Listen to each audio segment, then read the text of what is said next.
Once upon a time, in a land far, far away, an aged king sat upon a tarnished throne. Long had he ruled over his kingdom, the land of Daventry, yet no heirs had he borne.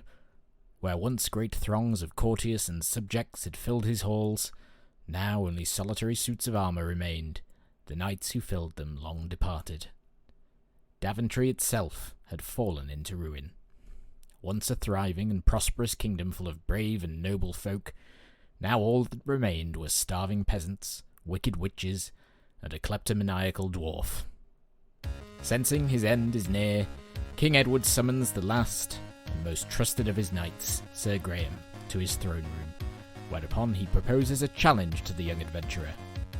If Graham can reclaim 3 lost treasures and bring peace and prosperity to the land once more, then the throne will be his.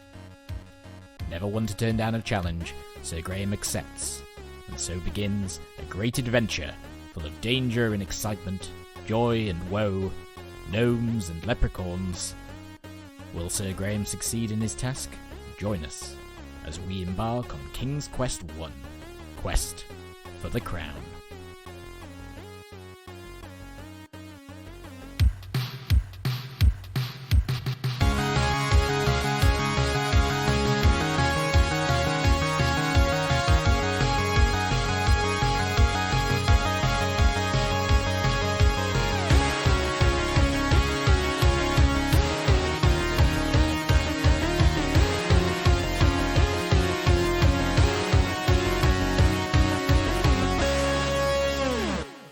Hello everybody and welcome to the show. My name is Jim, aka Mr. Spatula. My name is Stephen, aka the Chap in the Hat. Hello there. Hello, and we are the Graphic Adventurers, and welcome to our very first podcast. And I'd like to thank you all for joining us on this, what is, I hope, going to be a interesting adventure for both of us, Stephen. I hope so too. Exactly. So thanks, Mum, and thanks to my wife, if I do indeed persuade her to even listen, and thanks to, I hope you're going to listen to it, Stephen. I am. I'm going to say thank you to Jameson's. Exactly.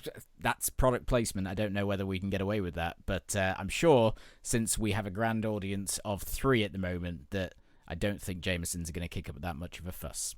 Anyway, thank you for joining us, and I do hope as we go on that we will gain many more listeners and devoted fans.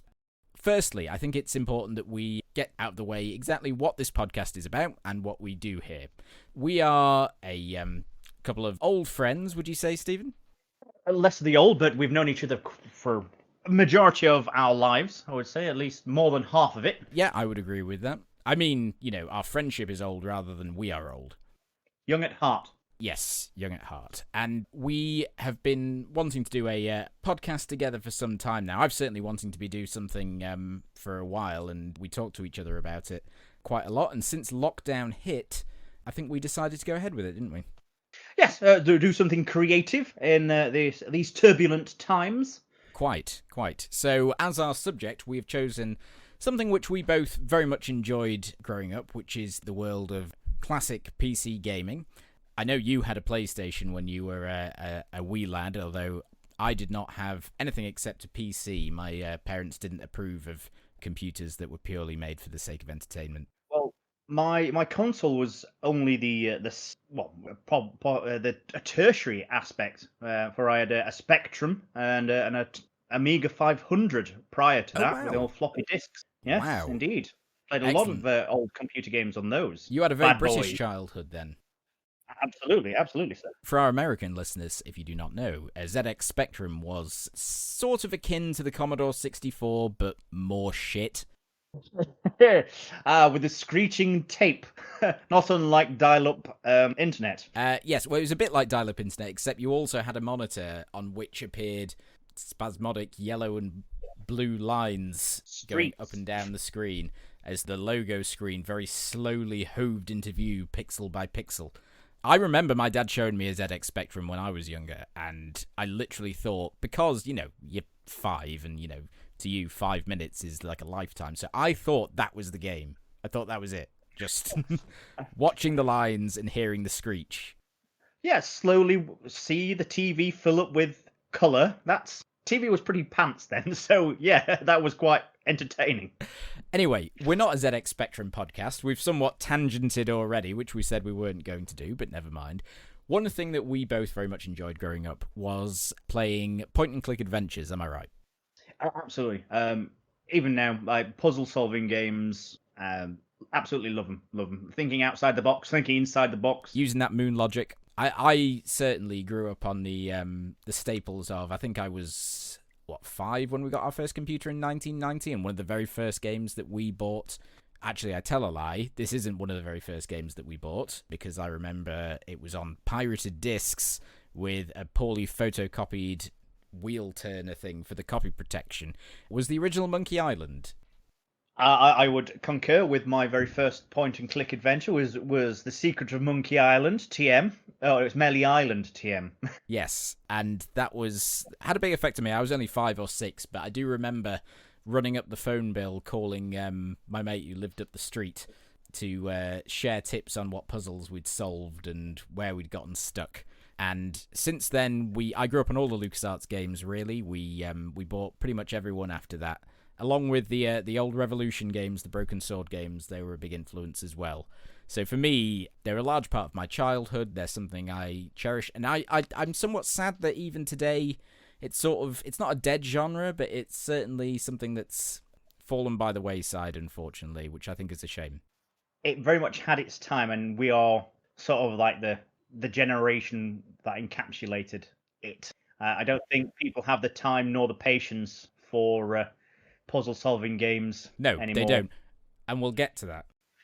Unless it was a puzzle of how to make the man behind a wall dead, and your only puzzle piece is a gun. I mean, and there's a strict time limit. Well, I mean, if he's behind a wall, that's, you've got to, like, move around it or use wall-piercing bullets, or... I think you're giving Call of Duty a little bit too much credence on that aspect. Possibly. So that's what we decided to do, and I'm very much looking forward to it. We're starting at the very beginning, as you shall see shortly when I introduce our first game.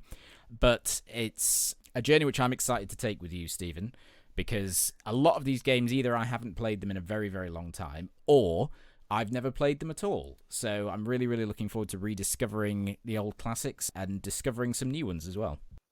Yes, you're absolutely correct. I mean, the list that you gave me, I thought I'd played a hell of a lot of games from when I was a child. I was always told, my parents told me I spent too much time on the computer, so I was assumed that I'd played all. But the games that you gave me a list of, I realised I'd not played, maybe not even a quarter. Yeah. So a lot of the, obviously you hear a lot about games, and there's a lot of, as we find out later on, that there's a lot of references to other games. LucasArts was very good at referencing the earlier stuff.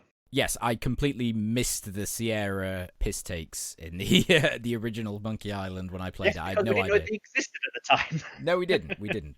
But now, it's a whole new world. Now we understand. Well, now we understand, certainly.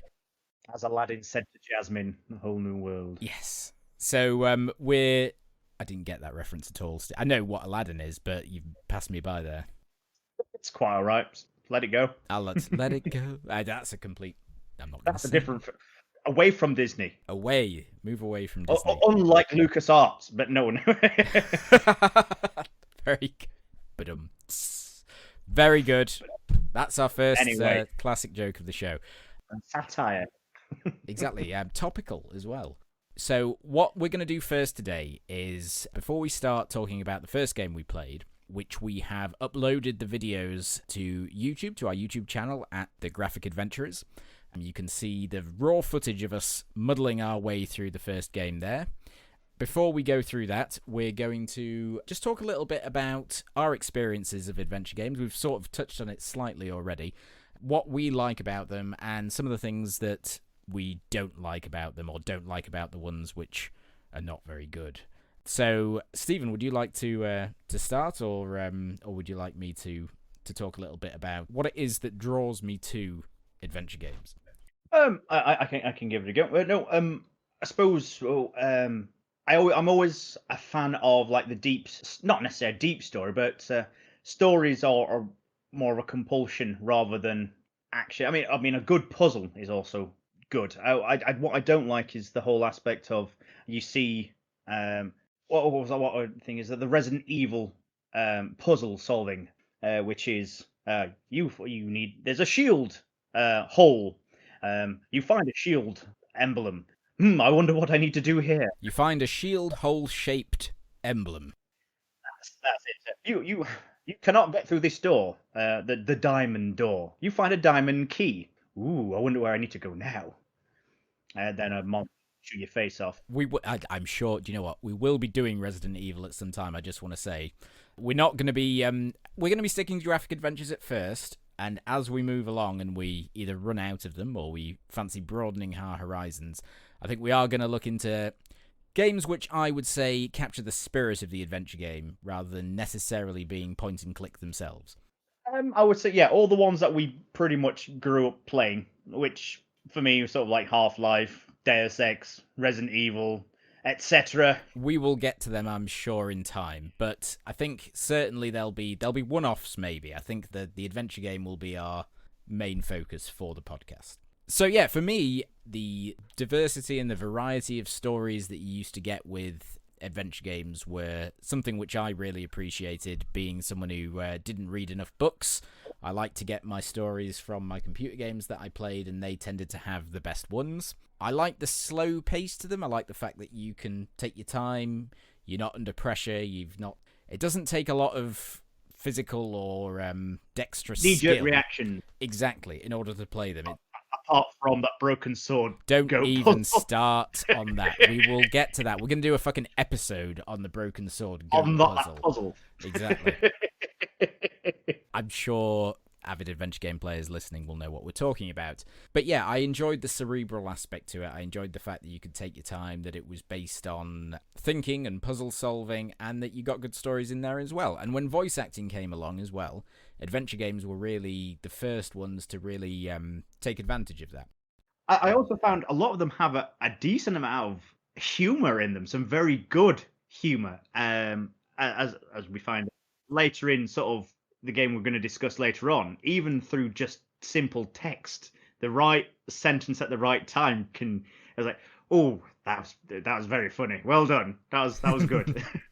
Yeah, no, there's certainly a macabre humour in the game we're looking at today, and certainly when I grew up playing them, the LucasArts games especially were, and remain, I would say, some of the funniest games I've ever played. So humour as well, I think, was a major aspect to it. But there were some very good non-humorous or more serious adventure games as well, and I liked the diversity of genre that you got. Oh yeah, there was some very good point and click horror games. From what I remember, I have no mouth and I can't scream. I yes. I only played that a little bit, and that is very good. Yeah, I thought you were going to say Phantasmagoria, and then I was about to say no, good horror games, Stephen. Yes, yeah. But yeah, so that's kind of what draws me to them. In terms of what I don't like about them, or things that I don't like to see in my adventure games, I'm going to go on a rant about modern gaming here, but some of the modern ones, do you know, when I listen to like gaming podcasts and I hear especially professional gaming critics shit on like classic adventure games and complain about how difficult they were, or how the puzzles didn't make sense, and how, oh, I didn't know what I had to do, so I had to go and look up a guide. That's called gameplay. Back in the day, getting stuck was part of the game. I would say I completely and utterly agree. Also, that's where the sort of like the whole Sierra is very famous for sort of their moon logic, things apparently not making sense. Yeah.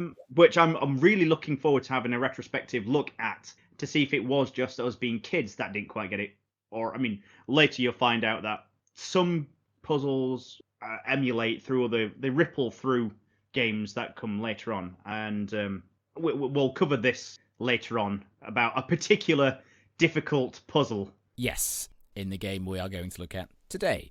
What's happened now, especially in the Telltale era of adventure games, is everything's been stripped down, everything's been simplified, and this started with text parsers becoming verb interfaces, and then verb interfaces becoming graphical interfaces, and then those disappearing altogether, until now it's just like press X to move story forward. But that's what a book is. Yes, it's the There's no turn diversity page. in a book, like a page turn. This is what the Telltale games are all about. You know, the Walking Deads and Game of Thrones and everything that came out. They sort of hit on this thing where there's no puzzles really. It's just making choices, moral choices or something, and then seeing what happens. But there's no getting stuck. There's no puzzle solving. There's no actual use of the brain.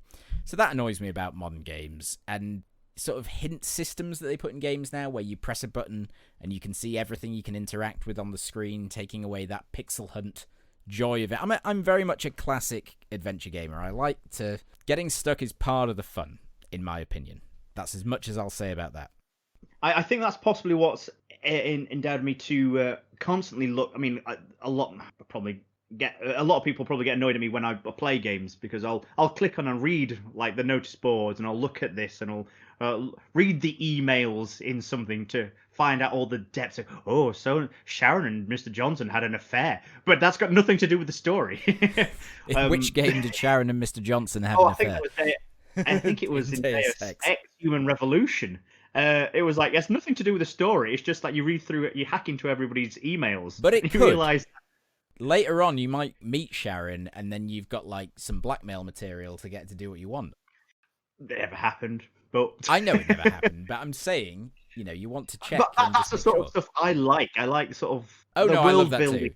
I love the world building. I love reading all that I can about the world that I'm in until I play Skyrim, and then I'm just like sat in Breeze Home for 11 hours. I'm like, do you know what? I don't want to read any more books. I don't think they're helping. Yeah, there's a suspension of disbelief. I pretty much in Skyrim went around pretending I was the Emperor, going limited power, zapping crabs and deer.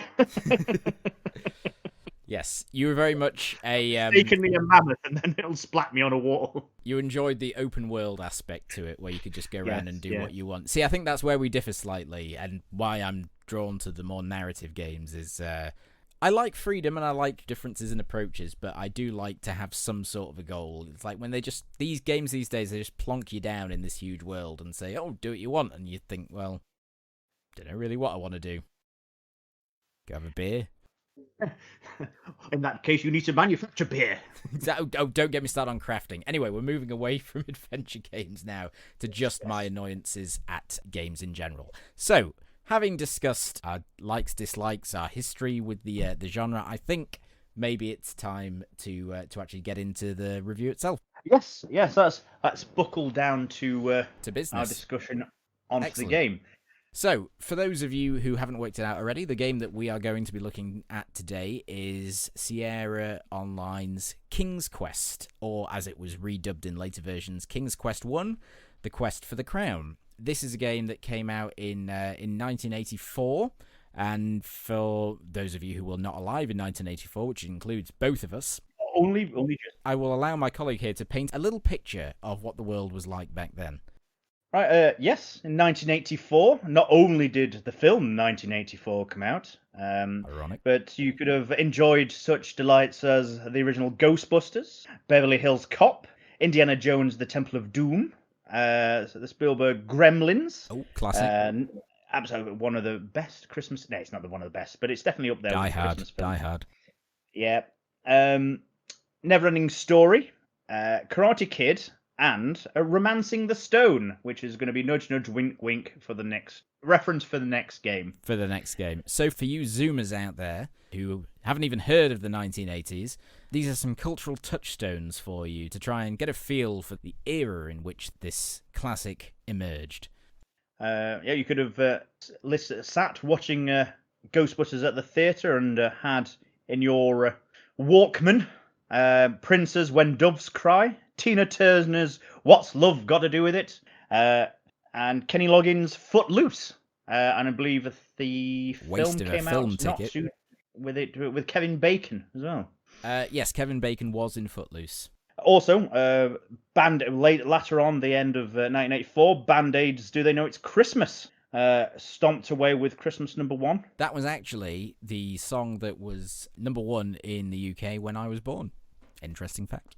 To me. There you are. Not to and for Christmas, or indeed your birthday, you could have got The PC Apple release of the Macintosh came out, so you could have got that for your birthday. Excellent. And politically, I believe that was the year that both Reagan and Thatcher were re-elected. And the north of England cried for a while. It did, for a while. They're still fucking crying. Be careful. I'm just stating a truth. I'm not. Well, we're from Sheffield, so yeah. We are. I'm well aware of it. Okay, on with the history of the game itself. Sierra Online, they were actually founded in 1979 as Online Systems by Ken and Roberta Williams. Ken was a programmer for IBM, and he bought an Apple II, which was one of the main computers back then, for his job. And his wife, in her spare time, she used to play text adventures on his computer. For those of you who don't know, text adventures were basically computerized choose-your-own-adventure novels. Do you remember them, Stephen? I do. I've still got about 6 or 7 choose-your-own-adventure novels from when I was a kid. That's genuinely awesome. I used to make my own maps and everything. That's unironically cool. That's very... Little hip man. Did the maps actually... Was there, like, a geographic logic to these choose-your-own-adventure books? Or did... Well, I would say I made my own maps. I drew them out with squares and stuff like that. And, no, they did tally up. Oh, yeah, they actually... Yeah, okay, that's cool. That is cool. I just remember... You'd learn the pages where you got fucked. So it'd be like if it said, if you choose this, go to page 36. And you're like, no way. I know that page. I'm just going to... If I go to that page, I'm going to be decapitated. So no thanks. So yeah, I think Colossal Cave Adventure was actually the first text adventure technically, but Zork was the one that really popularized it. And in these adventures, you basically had a description of what you could see and what was going on, and you would type in what you wanted to do, you know, move north, pick up sword, whatever. And the computer would use what's called a text parser. I would say, weirdly enough, a bit like a Twitch game. You know, when people type in, go, you know, the people have played Pokemon by Twitch. So, up 1, down 1, pick up this. It was kind of right. like... Okay, I didn't realize that there were... Do you mean people on stream interacting with the people playing it? Yeah. You type in a command and the things did it, yeah. Yeah, I mean, in that case, you have an actual human reading your commands who can understand what you're saying.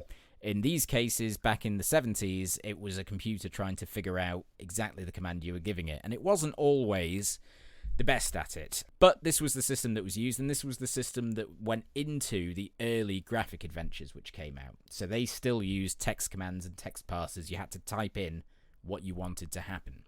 So Roberta Williams was not very happy with the text adventure format because she wanted to take advantage of what she considered to be increased graphical capabilities of modern computers, especially the Apple II, to improve on the adventure experience.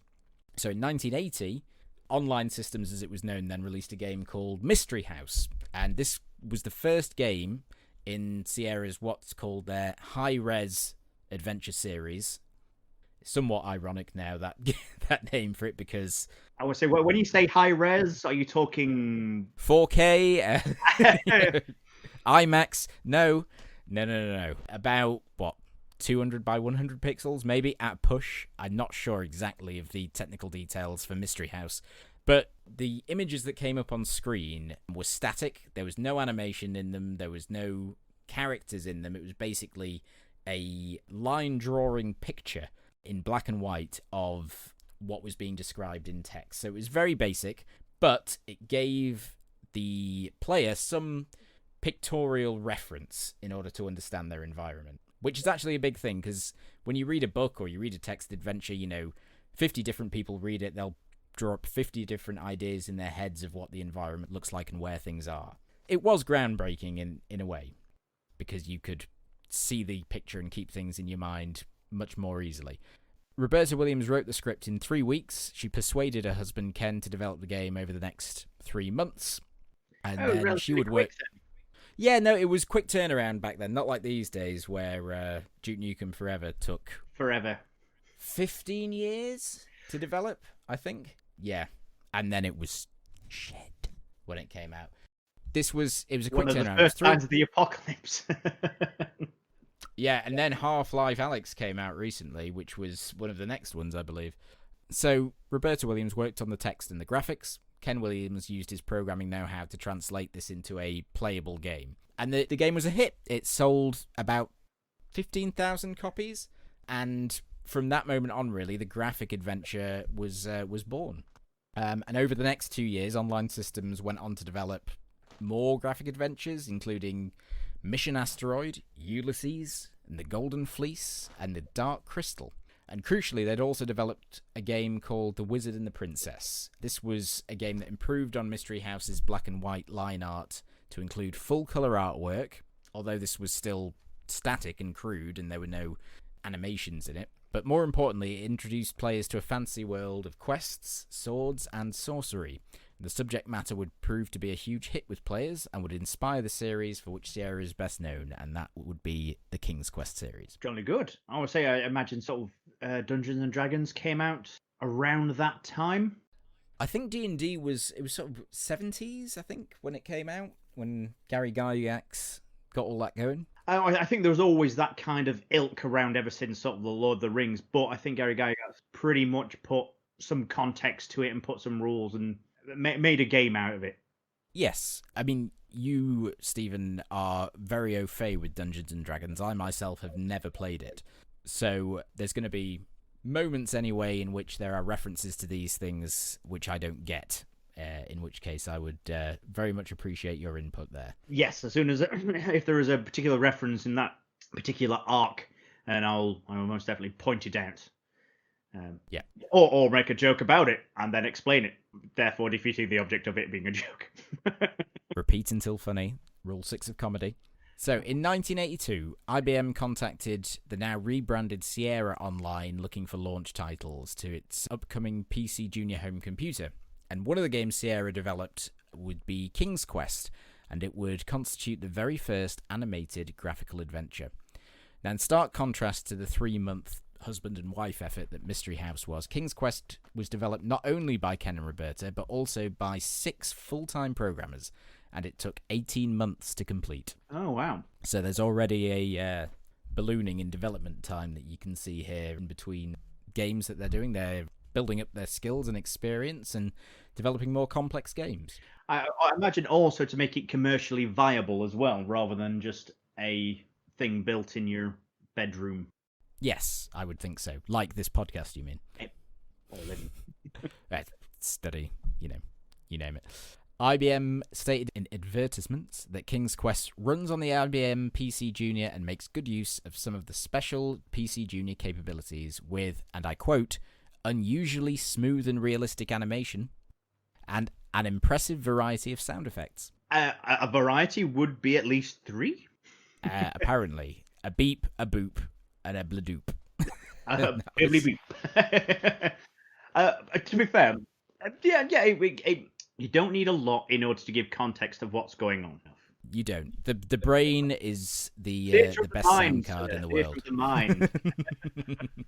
So it was released on May the 10th, 1984, and it didn't sell well due to PC Junior's lackluster sales, and the PC Junior itself was discontinued in March 1985. However, it was re-released in DOS version in 1986 and 1987, and these versions were a lot more popular. Funnily enough, it was never released on the Commodore 64, which was pretty much the key home computing gaming system at the time. Do we know why? I mean, Sierra, an American company. I don't know why it wasn't released on the Commodore 64. I think it might have been something to do with memory usage, or basically the Commodore 64 didn't have the capabilities to run it, maybe. That's pulling it out the back of my mind. I'm not sure if that's the case. Maybe one of our listeners could tell us. We'll be waiting a while. We will. So we'll get into the review in a minute, and I'll be honest, we are going to lovingly poke fun at the game at times, especially its graphics and sound. However, actually it was quite groundbreaking at the time. There were some innovations. For example, Stephen, did you know that it blew the minds of game players at the time that you could walk behind objects in the game? You mean rather than it just being static? Yeah, I suppose that would make sense. But then again, saying that, when Stevenson's rocket first started pulling people, they thought people's heads would explode, so they put up fences to stop ladies fainting at the sight of people exploding, even though that didn't happen. But You got to take precautions. Yeah. But no, I can understand why, if you're used to sort of static drawings, that you can go behind. I imagine they'd almost think that was practically 3D. Actually, funnily enough, it was called a 3D adventure in marketing at the time because you could walk behind objects. Oh, wow. Yeah, exactly. So that was a big innovation. In fact, in order to develop the game's groundbreaking interactive elements, a new game engine was developed by a gentleman called Arthur Abraham. He's one of the game programmers working on it, and it was called the Adventure Game Interpreter, or AGI, and that will power many of Sierra's adventure games of the 1980s. Now, although the graphics may seem crude to us today, like I say, you could walk behind things, which was new. They were bright, they were relatively high resolution for the time, they were colourful, they supported a 16-colour EGA palette, as opposed to the monochrome lines of Mystery House. And more importantly, you actually had an avatar of your character on screen that you could move around using the keyboard at the time, because the mouse wasn't really a commonly used computer peripheral back then. Later versions would include mouse support. But I think this is something which really connected people to the character on screen rather than just having it be a wall of text, essentially. Oh, no, I think that's what really does separate games from film and books. Whereas films, you're watching something and you get immersed in that way. Books, you are immersed in a way that you get into the mind of a character. But games is the only sort of media platform where you kind of get a bit of both. You sort of live vicariously through your character. You get into into the body of them, really, physically. And not only just by listening to the thoughts and their pre-designated things, you control them. Maybe to a pre-diagnosed destination, but you still control them. You control their decisions, you control their actions. So to some extent, they are an avatar of yourself, which is something different, something new. So we'll get into the review now, I think. Shall we talk a little bit about our experience with the game? Yes, yeah, we'll start from episode 1, I suppose. Episode 1? Well, our first. Not the Phantom Menace. Hey, I'm going to annoy people right off the bat here. I'm sorry, it's the best prequel. I'm just going to say that. It's fair enough. Moving on. Pod racing, very good scene. Fight sequence. On par, John Williams, absolutely fantastic soundtrack. So there we are. There we go. And it's also got Brian Blessed in it as well, so you can't go wrong if it's got Brian. As Boss Nass, it does. Not many people know that. Not a lot of people know that. And it's inspired a lot of sort of like odd catchphrases, like "There's always a bigger fish." Classic lines. Now there are 2 of them. Right. Tangent. Okay. In terms of the game itself, we start off with a wonderful rendition in PC Speaker of Green Sleeves, which is reputed to have been written by who, Stephen? Henry VIII. Henry VIII is correct. Very good. Little did he know that his composition would one day be accompanying the first graphic adventure in 1984. Not only music in lifts and answers, waiting on call, because your call is important to him. Poor Henry would be spinning in his grave if he hadn't exploded on fire. Yes. Okay. History lesson over. So after the introduction screen, there's no introductory cutscene as far as we could tell. You start off immediately walking. Later on in the later adaptations, because obviously you had the original version, which was the 1984. We're gonna get to that, Stephen. Oh, sorry. I'll let you your precursor. Sorry. That's okay. We will cover that later. I will come back to you. However, there's no introductory cutscene here. We just start straight off. There we are, outside a castle in verdant green fields with a beautiful blue moat around it and some vicious crocodiles in the water. So I think it's important to actually state here that when playing this, neither of us had played this before. Is this correct? Correct. Yes. Yeah, I'd heard of it. I knew of it as a concept, didn't know anything else of it. Yeah, I had a brief crack at it a few years before. And when I say brief, I mean brief. I mean I didn't get off the first screen. I tried to cross the bridge and fell in the moat. and then continued to fall in the moat and get eaten by alligators. And I didn't know how not to fall in the moat. It turns out that you don't treat the bridge as though it's an actual 3D bridge. What you have to do is just walk where the bridge obscures the moat on the screen, and that takes you across. So that's what we did. We crossed the bridge. And I suppose at an oblique angle, it throws you off a touch. It did. I wasn't quite sure what to do, but I figured it out this time. And we come to a giant door in the front of the castle, and we come up to it, and we meet our first puzzle of the game, which is, how do we open the door? Open door. That's correct. We type, which is a new experience for both of us. We typed open door, and the door opened. Perhaps you'd like to take us through what happened next? We followed the corridor in. Well, we walked through the door. The screen changed. We're given the view of a long corridor with a bit of a junction at the end. You couldn't go anywhere else. It was just on L junction, really. It's not really a junction, is it? Then it's just a corner. No, it's just a corner. There's a long corridor with a corner in. But that's where we see, I think, one of the first times we see what you mentioned earlier, which is a chandelier, or what looked like Saturn, and you go underneath it, or through. So we are obscured by the chandelier to give a perspective of the camera angle. Well, yeah, it gives a perspective of the camera angle, but one thing that doesn't happen in this game, and I don't know if you noticed, is your character remains the same size throughout. I was going to say that. The corridor diminishes into the distance, yes. It does. And you walk behind the chandelier, however, your character remains the same size, so it almost looks as if you're growing as you reach the end of the corridor. It had a very sort of weird Alice in Wonderland. Yes, I was going to say there was an Alice in Wonderland vibe to it, in which I wasn't quite sure whether we were going to fit through the door at the end once we got to it, which actually was a puzzle later on in the game, but we'll get to that. Yes. Little did we know. So anyway, we turn the corner at the end of the corridor, and we are presented face to face with King Edward, sitting in his throne with no subjects. An empty audience chamber. Exactly. As far as we can understand, he has no courtiers, he has no guards, he has no wife, he has no children, he has nobody.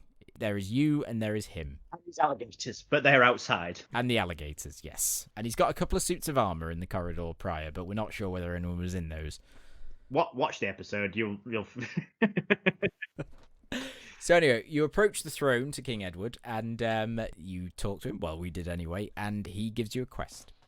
And the quest... It's the name of the game. It is the name of the game, although it wasn't originally. Well, I think it'd be very... what's the word? It'd be very egocentric to call your very first game King's Quest 1 before it came out, automatically assuming that there'd be more. Dude, movies do this all the time today. You know, it's like... and games as well. Like, what's the PlayStation one that came out recently? Horizon Zero Dawn. And it's like, that's a terrible name but that's a secondary, that's the subtitle. Just call it Horizon. Just call it Horizon. But they've put that in because it's clearly meant to be the first part of a series. And it's like, don't do that. Just call it, give it a proper name. The shorter the name, the better. That's my general rule for these sorts of things. Yeah, fair enough. Games and movies these days have too many colons and hyphens and, you know, part ones. I just can't be doing with it, man. I don't mind sort of like part ones, because sometimes it gives you more chance to tell a longer story that you'd have to cut into a shorter period, therefore probably losing more cinema, more storytelling out of it. But we'll just cut we are digressing. We are digressing. So anyway, King Edward gives you your quest for the game. He's very old, and he tells you that if you do 3 things for him, you will become the next king. He will name you as his successor. And those 3 things are... one is a shield, which can deflect any blow of any power, I believe, or something along those descriptions. It can, and hasten to add, the quest is to get the shield. Another one is a mirror that will show you it's not your heart's desire, it's Nope. Yeah. It's not the mirror of Erisred. It is a mirror that shows you not only your reflection, but a reflection of yourself. In the future. And also the future. Thank you for adding that. It's not just a fucking mirror, man. It's like, get a mirror and it will show you your reflection. It's like, what, like that one on the wall? Yes. Yes. But not only that. It will also... Do you know of the two-way mirror? You will be able to see through it, and the other person will not. And the third. My only experience with two-way mirrors was at identity parades when I used to do it with police. I also used to do identity parades as well. It was good money when you were a teenager. God, yeah, it was like a tenner. Anyway, that aside, do you know what interesting way to tell if it's a double mirror or not? If you put your hand or your finger to it, and with a normal mirror, you get a little bit of a gap because obviously the glass away from the reflective Yes, I understand. But if your finger touches your finger, as it were, it's a two-way mirror. That's fascinating, Stephen. Great. And what was the third item? So sarcastic. Yeah, that's yeah. Why do we need to know about two-way mirrors? If you're ever in a changing room and you feel like you met, I don't know. It's just one of those things. One of those. You may be being watched. Big Brother, 1984. Oh, it's all comes full circle. Full circle, like a coin. Which reminds me, third thing that we needed to find was a treasure chest. It was. And what was special about this treasure chest?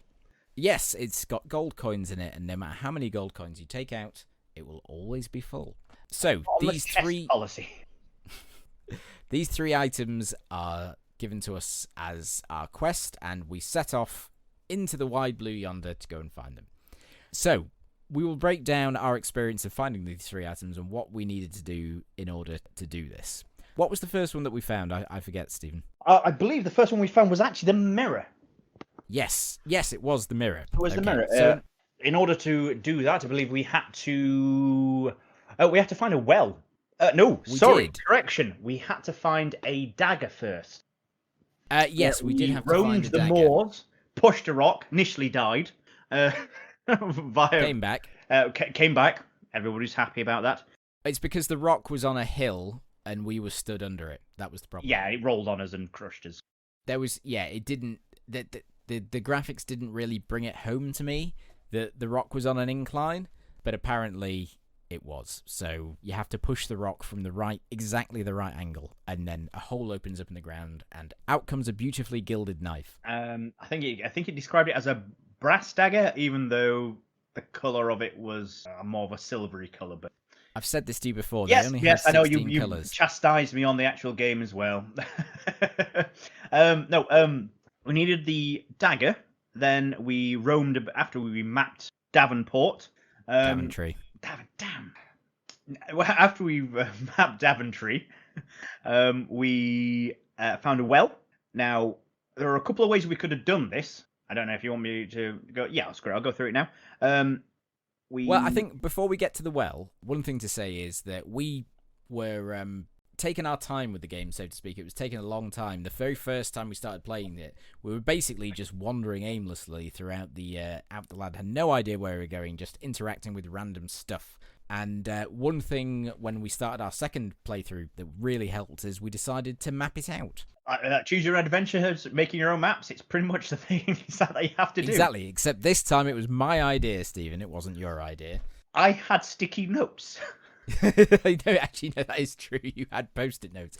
You would sat there in your armchair with post-it notes in your lap trying to figure out exactly how to map out Daventry. Whereas I was more organised. I put together an Excel document, which I screen shared with Stephen, and there we went hither and yonder, mapping out where everything was. And as soon as we had that down, things started going a lot more quickly. Yes. We figured out which ones to avoid, and pretty much found out where we hadn't been, which was the main obstacle of it.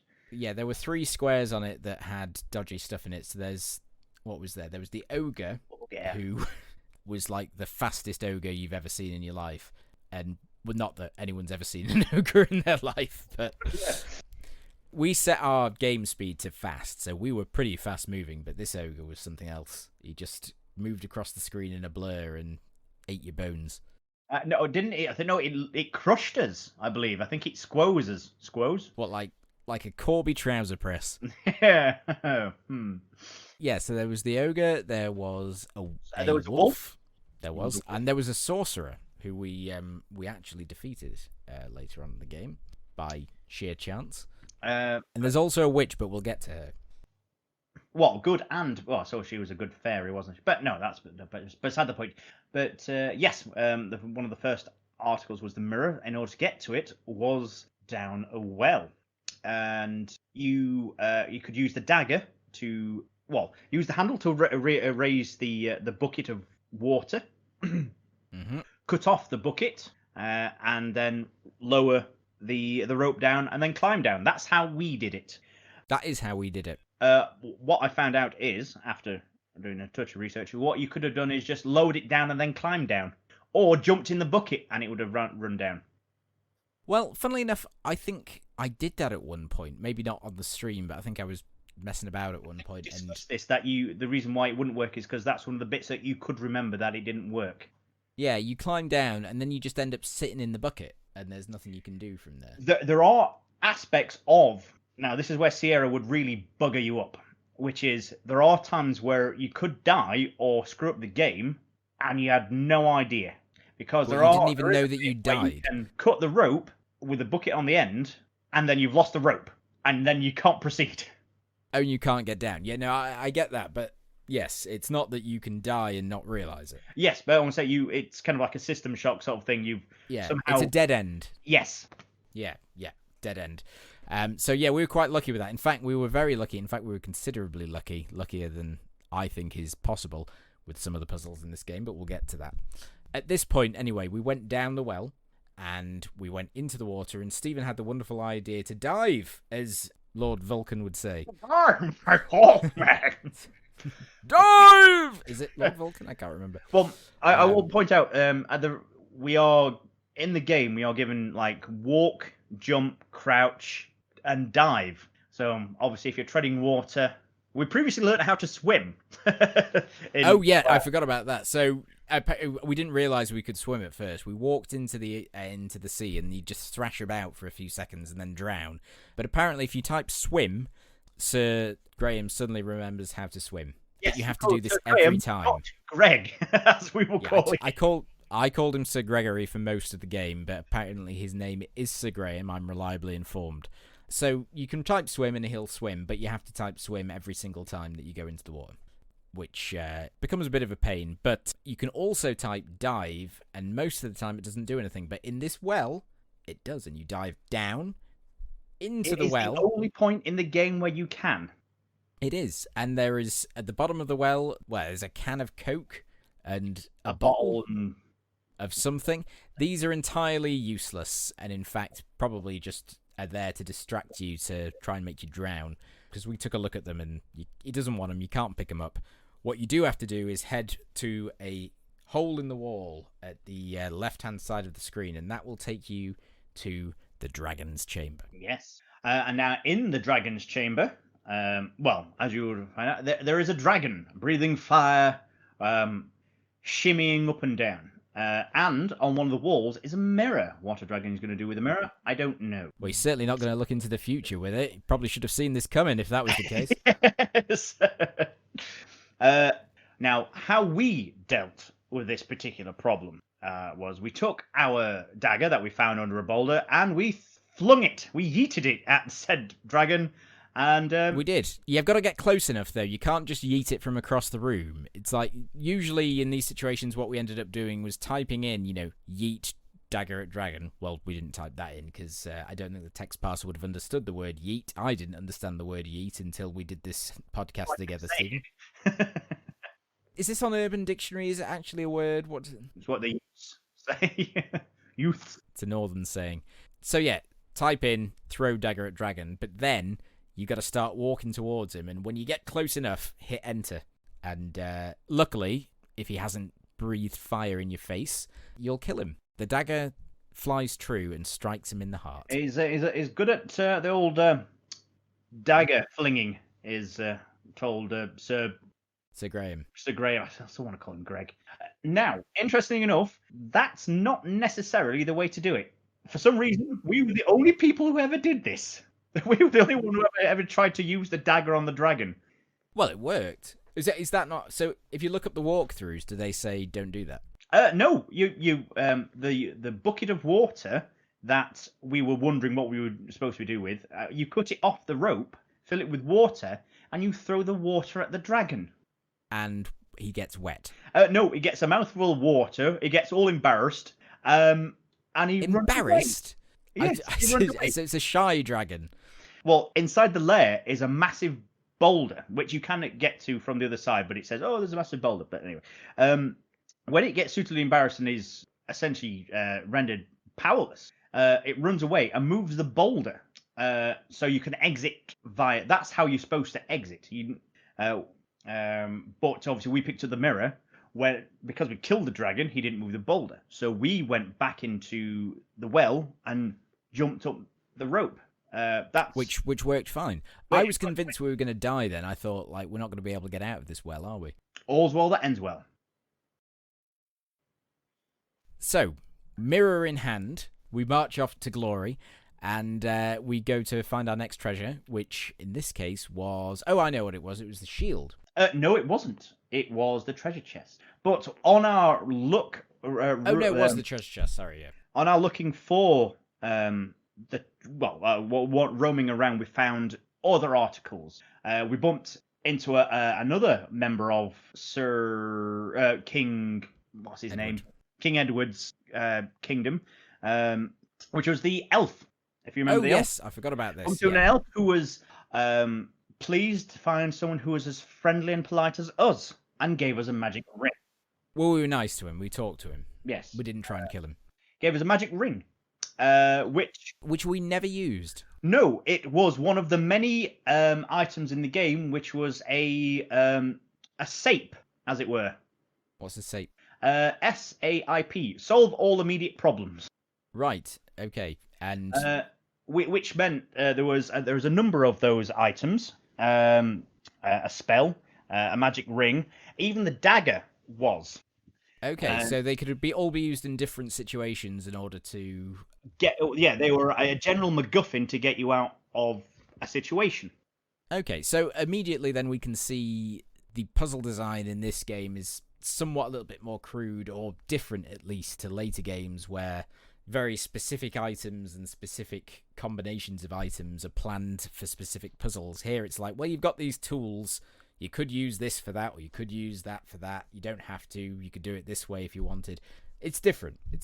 Yes. Yeah. I mean, if you wore your ring, for example, and you encountered the ogre, it would have disappeared. It wouldn't have known you were there. Right. Okay. But we didn't do that. We didn't wear the ring. We took the hyper-lethal approach. Yes. It was very much a non-lethal. I believe you could have possibly used it against the dragon, and also in order to get past the giant. But we'll talk about the giant. The leprechauns, don't you mean? No. Well, yes, but also the giant. But we'll come to that as it were. So in order to get magic ring aside, we also climbed a tree, found a golden egg. Oh, we found lots of stuff. Did we ever use the golden egg? No. I will explain. I'll explain that afterwards. We found a walnut, but it wasn't an ordinary walnut. It was a golden walnut, and I think the entire tree had golden walnuts, rendering the whole chest full of gold irrelevant. But that's by the by. What else did we? No, we found a pouch of gems as well. Yeah, in a tree stump. We also found a random bowl in the middle of a field. We did, yep. That'll be important later. However, shall we carry on? No. I'll let you. I just thought I wanted to tell you about the magic ring, just so I could use it as reference later on. Yes. So, in order to get the chest, it is in the possession of a giant who lives in the sky. And in order to get to the sky, you need to find some magic beans to grow a beanstalk. And in order to find those magic beans, you need to meet a gnome on an island which is protected by trolls. Now, the way that you do this is that you find a goat in an enclosure elsewhere along your trails, And you have to persuade this goat to come with you. Now, at first, I think, well, the first thing we did was we killed the goat, I think, wasn't it? Yes, we threw the dagger at everything. We did. We yeeted the goat. Our aim was true once again, and the goat died. So had we stuck with that, I don't know if we'd been able to complete the game. But at the time, I said, Use the water. "What against the troll?" Oh, sorry. Yeah, there is a way. There is a way, but I'll let you get up to that. Okay, you've done your research on this, and it's good to see. So anyway, after reloading and not killing the goat, we plucked a juicy carrot from King Edward's carrot patch, and we took it back to the goat, and he ate it. And then he wouldn't come with us. So you had the idea that it might be a better idea to just show him the carrot, and then he may follow you, which is exactly what happened. I had not considered even using the verb to show in our text parser adventure. What gave you that idea? It's, as I described in the video, it's what you would do in order to get someone to follow you. It's the whole carrot and stick thing. Dangle a carrot in front of a donkey. Yeah, it worked anyway. The donkey followed us. We took him to the bridge, and he butted the troll right off that bridge. And then he buggered off. Classic I don't know where he went. Grim fairy tales. I think the text was, as everybody knows, goats and trolls are mortal enemies, or something along those lines. Yeah, so this got us across the bridge, but prior to this as well, I might as well say, because this is an important clue that we found a gingerbread house. Yes. Yeah. Sorry, that was what I was going to say. So Grimm's fairy tales and folklore in general turned out to be a very useful source of knowledge in this game. I've heard that a lot of the puzzles in this game are pretty difficult, and to be honest, I think some of them were, but I think it helped enormously that we're both familiar with those old folk tales, so things like the next puzzle involving the gnome and the puzzle involving the witch were not as moon logic, insane, impossible puzzles as they might have been otherwise. Yes, that's something you'd. I mean, when you first saw the troll, we'd already encountered the goat. The first thing you said was, obviously, we need to get the goat to the troll, because that's what happens in the fairy tale. Exactly. And same again when we entered the gingerbread house, which is what you were about to say. Yeah, so we came across the gingerbread house, we come in, there's nobody there, but we can hear in the distance some cackling about how we're going to be cooked and eaten, so the witch is clearly on her way back. And in the house we found, well, a dungeon. I'm not quite sure what that was used for, apart from... Do you know what it is? But I'll come back to that. Fair enough. We found a note. This is the stupidest bit of the game. This is the dumbest part. This makes no sense. So there's a note in the witch's bedroom that says, sometimes it helps to think backwards. That's all it says. It's in the witch's house. It has no context and no relation to any other puzzle in the game that we can tell at this time. It's just a note. So we spent a large portion of our time just trying things backwards because that's something which it suggested. So that is also rather amusing. Yeah, I suppose so. So we're sort of moonwalking across the kingdom of Daventry trying to solve our puzzles. Anyway, the witch finally comes. Cheese as well. Oh, we found cheese, yeah, which... I know we did use that later. So yeah, we found cheese, which is important. The witch comes back. She's going to cook us in the oven, so we figure we've got to get out of here or we've got to kill her. She goes and stands in front of her hot-burning stove and basically leans over and invites us to come and kick her up the backside and push her into the oven, which is exactly what we did. And we're informed that we were courageous for pushing an old lady into an oven. Now, depending on which, there is a pacifist run, so you don't necessarily have to kill the witch, but she is usually the one that kind of gets killed. I mean, so right. How can you get past her without dying? You put the ring on. Well, no. What you can do is, if you know what you're looking for, just go in, steal the cheese, and go out. Because if you already know what the note says, as you say, you don't really need the note. Why would you already know what the note says? Yes. Because you don't need the note to know the clue, if that makes sense. It's just there as a reminder. No, I understand that. Yes, okay, I get that. But it was our first time playing, so we couldn't have known that. The reason why that we spent quite a bit of time trying to look what the bars were for, that's if you get caught. Oh, so the witch can catch you and She put you in catches you. jail. Yeah, you go on a bit of a broom ride, and she dumps you in there, and you just left. Can you get out? Nope, That's it. you just left. That's You the just end of the left. game. No, it's not the end. Doesn't tell you it's the end. but it is the end. You can't do it. Yeah, you can't do anything. You're just there. Does she ever come to eat you? No, no. No, you just. Oh, I you think just there might be a stand thing there. where they just eventually pop up and say you're now going to be eaten. But there's nothing you can do. It's I see. It would be helpful if when they dropped you in there, it said that's the end of the game. Reload. Now, depending on which version you have, We had the 1987 DOS version. I think the very first one it won't. Mm. The one we played, which was the 1987 Seven. version. What did I say? 7. That's right. Oh, right, 1987. They brought it back out, and they made it slightly more bearable if you did do something wrong.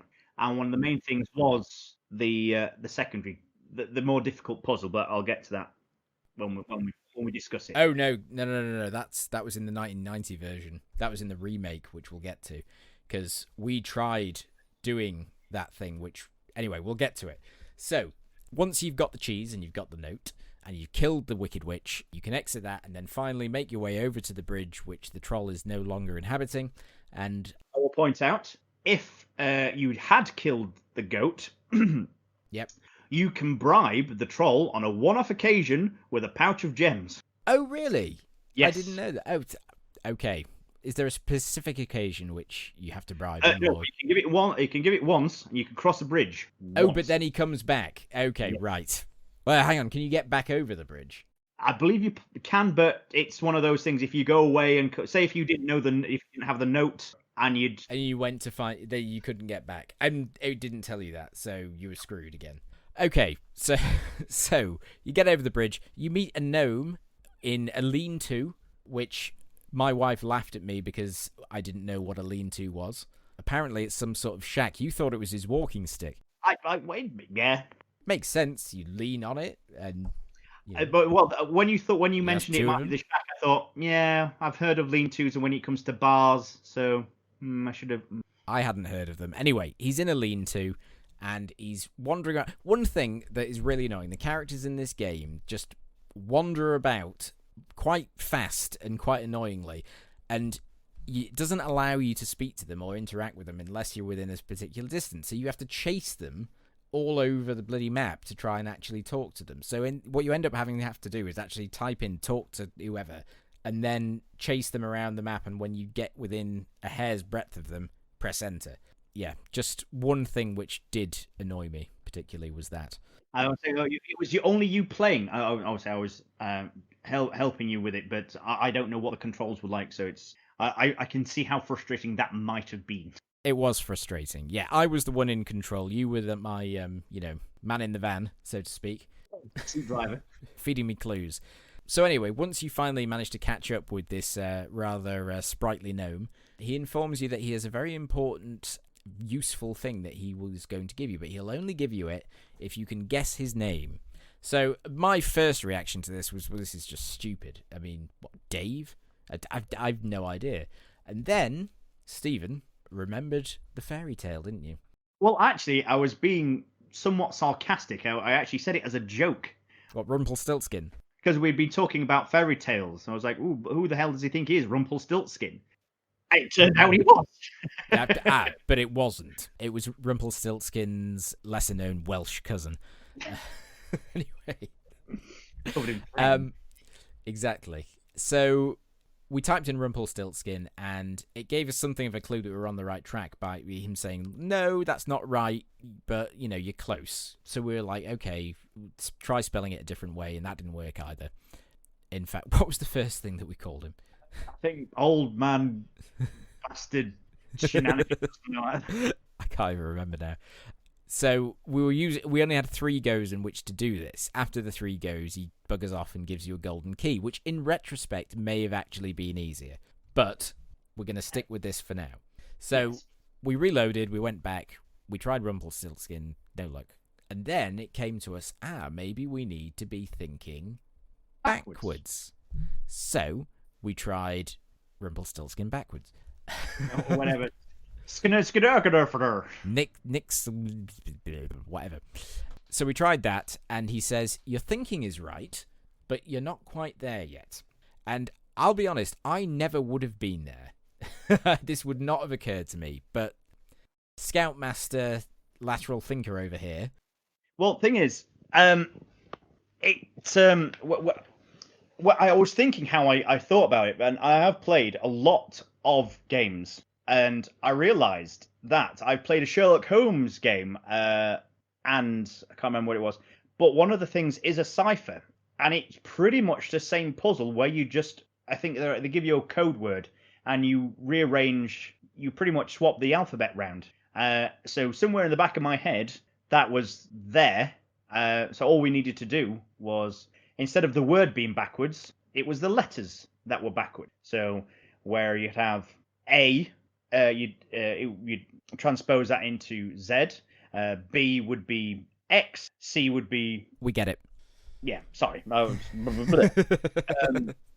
So this is skin would be if and cover which it was, and that was the answer. And luckily we didn't have to transpose the whole alphabet, because I had a setting on my mechanical keyboard which reversed the alphabet already, because you can rebind your keys on it, and I'd done this for fun.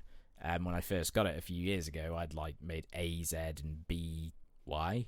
Yeah. Why? Yes, I got my. You did get that wrong. I explained it. Yes, I was hoping nobody was going to point it out. So I was able to just type it in really quickly, and there we go. We got it right. And I maintain to this day, and people agree with me, that Stephen had prior knowledge of this puzzle, but he maintains he didn't. No, generally didn't. I will only say that I have played, say, like Sherlock Holmes game, where there's a similar puzzle-ish. Okay. Well, I will leave it to our dear viewers to decide whether that is the case or not. I trust my friend and colleague implicitly, so even though I can't believe it, I believe you. Thank you. No problem. But thank you. No. I genuinely do. I do believe you. Anyway, we solved the puzzle, and he gave us the beans, and we'd noticed that there was a very fertile patch of land nearby as well, hadn't we, that the flowers were growing in? Yes. So we went there, and we planted them, and they grew a beanstalk up to the sky. And so began the absolute worst part of the fucking game in history.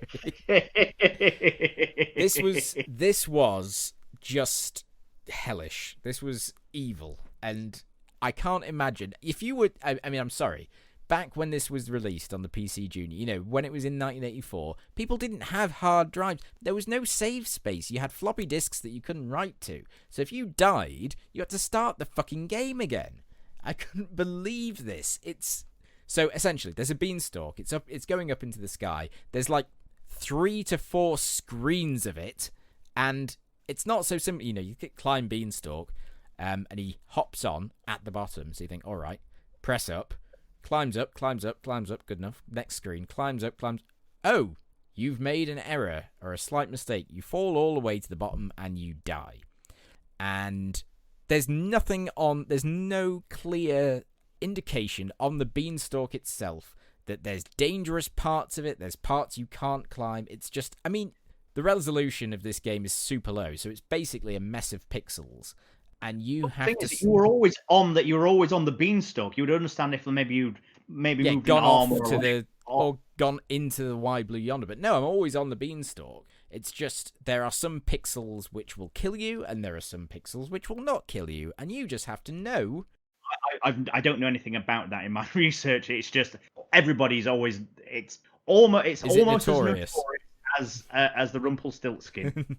You just have to know intuitively which pixels will kill you and which ones won't kill you. And even if you did know which pixels would kill you and which ones wouldn't kill you, actually controlling your fucking man to make sure he doesn't go on the pixel that'll kill you is impossible anyway. So it's just the absolute worst.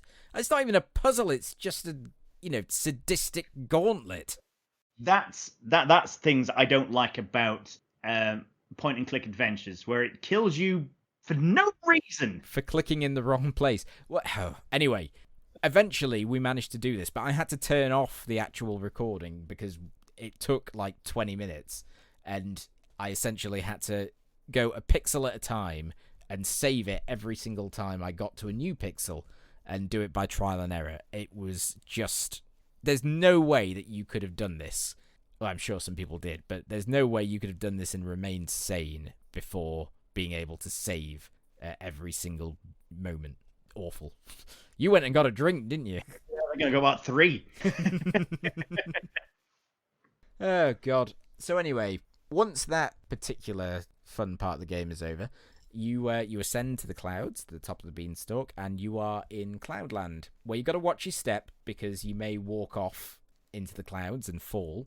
In a very hilarious manner. Yeah, it was quite comedic when we did walk off the cloud. He kind of tumbles, somersaults head over heels. Do a barrel roll about 3 times. But if you manage to avoid that, you will soon come across a giant clutching a chest. And I assume this giant would kill you if he caught up with you, but we didn't hang about to find out, did we? He's a very slow-moving giant, yeah, so we were quite very able to outmaneuver him. Considering his leg length, you'd think he'd be able to walk a bit faster. But we were able to outmaneuver him, and we found, amongst the clouds, a sling, which obviously brings to mind... Sarah has a habit of hiding things in holes in trees. It does. Or in trees, or in logs. The very first hole in the tree that you pointed out didn't have anything in it, though, and I thought you were just being ridiculous. You're like, there's a hole in that tree, go and look at it. I was like, this is stupid. But turns out they do hide a lot of things in trees and logs and holes. There's nothing in that hole, but your thinking was correct. There were many other things in many other holes. And in this tree hole, there is a slingshot, which obviously brings to mind the myth of David and Goliath, absolutely. Not necessarily a grim fairy tale. No, I'm not quite sure where that lives in the pantheon of children's stories. No, me neither. But anyway, in order to kill the giant, you need a rock, which I thought we'd picked one up earlier at the Pebble Beach, which is one of the screens in the main area. But it turns out we hadn't, or we dropped it, or it fell out while we were diving down a well. I'm not quite sure what happened. But anyway, we had to go all the way back down this long, tortuous, Moria-like staircase to get out of this locked door at the bottom, which we could open from the inside. Along the way, we were accosted by a dwarf. Lost the puzzle to Rumpelstiltskin, he would have given us a key to that door. Yes, that's what I figured, which would have been so much easier. But we wouldn't have got as many. Do you want to climb the impossible beanstalk, or would you like a key to a staircase? So we met a dwarf on that staircase. I don't know what he did. We ran away from him and never saw him again. Yes, he's one of the few characters. Well, I think he's the only character that can appear in multiple screens at once. Is he like a bilocating dwarf? I believe that might be the term for his misdemeanor. The PC term. But if you've got some golden bits and pieces on you, such as your golden egg, your golden walnut, or even your treasure chest, he will steal it. Oh, and he steals your items, and therefore you lose points, and you can't get them back. What? You can't complete the game if he steals your mirror. Well, I'm glad that we didn't hang about there then. Well, to be fair, all we saw was this horrifically fast-moving small thing. So exactly. Just run away right now. Well, exactly. You know, it's bloody dwarves. Apparently, you're supposed to encounter him a few more times. Well, I guess we were lucky then. We only encountered him once, so we were lucky in that respect. Yep, and he didn't steal our shit, so... If we had a spell on us from the fairy godmother, that would have also dispelled him as well. Okay. I think we could also go invisible, i.e. Sape, solve all immediate problems. Yeah, and that would have sorted it too. Although I'm not sure if you could have yeeted a dagger at him. Fast-moving small targets are the hardest things to hit. True. But yes, that was to get down or back up again. Yeah, so we went and picked up a pebble from the beach, went back up to Cloud City or wherever it is, and we killed the giant. I assume that we didn't have to. I assume he died in vain. What you can do, which is really... I'm not sure how you'd figure this out, but you can wait him out. As in, if you can just out-dodge him constantly for about 5 minutes, he gets tired, falls asleep. Oh, you just go up to him and he's chasing you around. You bloody press, you coming on my lawn stealing all my cheddar. Oh. Oh man, so tired. Don't sleep. Let's not go there. I'm so sleepy, South man. Park reference. I know it. It's not Steven's not being racist. Yes. No. Apparently there is a way. If there's a certain tree that you can stand behind, and it can't get you Okay, because there of you the go. way it's maneuvering. Well, we killed him, and I feel good about that. So you can wait till it falls asleep and steal his treasure chest that way. We ridded Daventry of a threat and got the treasure chest. So I think we performed a double service. Technically, would it be Daventry if it's above Daventry? Or would you class it as its airspace? Yeah, it's in its airspace. It's like, Britain owns all of the air above it until space, I think. How far down? How far up? No, I mean, obviously we own up, but how far down do we own? I mean, I own a house. I mean, how far down do I own? Well, just to the core of the earth. And then there's some mad Australian going, "That's mine." Exactly. Down under. But by that point, it's like your actual thing that you own is minuscule. It's like an atom. Anyway, away from that tangent. Yes. Almost a literal tangent off the surface of the earth. Yes, it was laid. Like the globe, like the earth. So you We've got our second treasure now. We've got the treasure chest. So now all that's needed is the shield. And in order to do this, we need to go to the kingdom of the leprechaun. However, before we do this, we need some protection in the form of a 4-leaf clover, which can be found just growing in a field in Daventry. And you just go and pick it up. And that will mean that the leprechauns don't... I'm not sure what they'd do if you didn't have it. They just attack you. They'd probably attack you. So anyway, they get hypnotized by the power of the clover if you have one. So you get your clover. You also need something to further entertain them, which is a fiddle. And in order to get that, you have to take it from the woodcutter who owns it. Now, the woodcutter and his wife are very poor. And their shack is very run down. In fact, it's quite dangerous. If you walk on the holes in the floor, you die. However... I think it describes it as dismal and dreary. Yes. Their only possession... might be the name of the man and woman. Their one prized possession is a beautifully polished fiddle, which Sir Graham is far too much of an honourable gentleman to steal, even though we told him to about 7 times. In various guises. We tried to massacre them. We tried to just, pick it up and run out before they noticed. I think we even tried throwing a dagger at them at one point. We did. Well, we tried that on everything. Most of the time it worked. But not in this case. He was far too, he took pity on these poor folk. And in order to get the fiddle, you need to give them something of worth in return. And this thing of worth, frankly, they could have found it themselves, really, because it's a bowl that's just lying around on the floor. I think it was like two screens away. Yeah, in it wasn't a field. far away. Yeah, it's just lying there. Phil's bowl.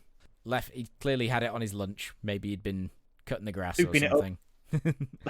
And left it there. But no, you pick up this bowl and it says Phil at the bottom. Not Phil as in the name. It says the word Phil. F-I-L-L. And all you do, funnily enough, if you type in Phil bowl, it doesn't work. You just have to type in Phil. And when you type that in, the bowl magically fills full of stew.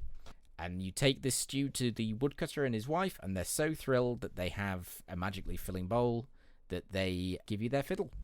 Now, we have the whole point of the game is to get as many points as you possibly can out of 150. Really? I thought the whole point of the game was to save Daventry and become the king. Yeah. Main thing is about points. Okay. We didn't do very well then. For the completionists. Okay. Out of 158, I think we only got 140. No, we got less than that. I think we got 139, maybe. 134. Oh, anyway, I think it might have been. No, it was 134 because you said let's get 25 more points, and I said you can't get 25 more points. Now I'll come to that at the very end. Now, how as Jim quite rightly said, we found it. We saw that the bowl said Phil, F-I-L-L on it. So we instantly thought we'll fill it up. But you get more points if you offer them the bowl empty, and then you show them. You say fill. It fills them. It pretty much tells them that they have got a never-ending bowl. What Oh, we did otherwise they think was they've just got we a just bowl of give them a stew. bowl of stew. Right, so We didn't give them a never-ending, but they'll well, eat the stew and then they'll be like, well, let's make a new fiddle out of this bowl because we quite like the old it's one we gave got to them.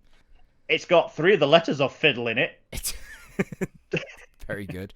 Yeah, so Well, I said, yeah, you get more points, practically double the points for filling the bowl up in front of them. really, that's Yes. fascinating.